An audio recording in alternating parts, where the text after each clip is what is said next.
저는 20대 디자이너입니다. 구직 활동을 하던 중 인터넷에서 한 광고를 보게 됐어요. 캄보디아 현지에서 간판을 제작할 한국인 디자이너를 구한다는 내용이었죠. 4일만 일하면 300만 원을 준다고 했습니다. 당시 경제적으로 절박했던 저는 그냥 좋은 기회라고만 생각했어요. 7월 말 저는 캄보디아행 비행기에 올랐습니다. 비행기표도 그쪽에서 사줬어요. 모든 게 너무 순조로웠죠. 푸놈펜 공항에 도착했을 때 한국말을 하는 남성이 저를 기다리고 있었습니다. 저는 그를 따라 승합차에 탔어요. 그때부터 악몽은 시작되었습니다. 차 문이 닫히자마자 그 남성이 제 옆구리에 칼을 들이댔어요. 소리를 지를 틈도 없었습니다. 차 안에 미리 타고 있던 또 다른 남성이 제 목을 졸랐거든요. 숨이 막혔고 그대로 의식을 잃었습니다. 눈을 떴을 때는 낯선 건물 안이었어요. 여권도 핸드폰도 지갑도 모두 사라졌습니다. 통장에 있던 돈까지 빼앗겼죠. 저는 그제야 깨달았어요. 납치되었구나. 그날부터 지옥이 시작됐습니다. 구타가 매일 이어졌어요. 쇠 파이프로 맞았고 불구문과 전기구문도 당했습니다.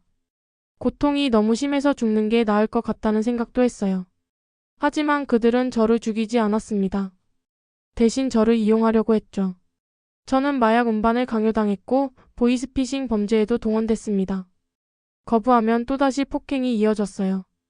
그곳에는 저 말고도 다른 한국인들이 있었습니다.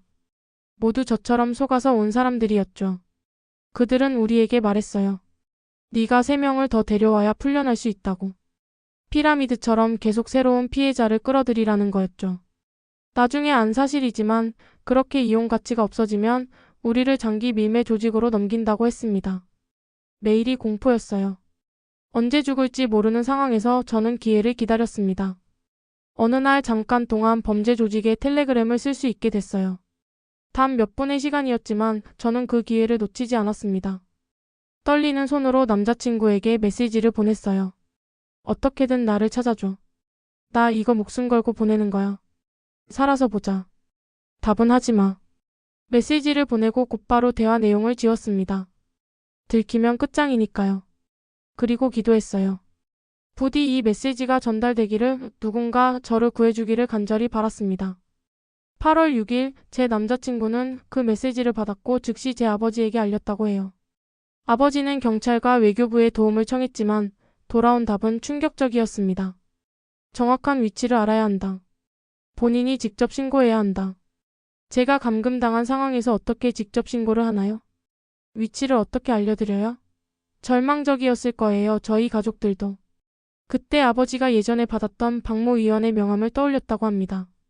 지푸라기라도 잡는 심정으로 전화를 걸었고 위원실에서 즉시 움직여 주었지요. 외교부와 국정원의 상황을 알렸고 그제야 관계 기관들이 움직이기 시작했습니다. 며칠 후 현지 경찰이 캄포츠 지역의 한 건물을 급습했습니다.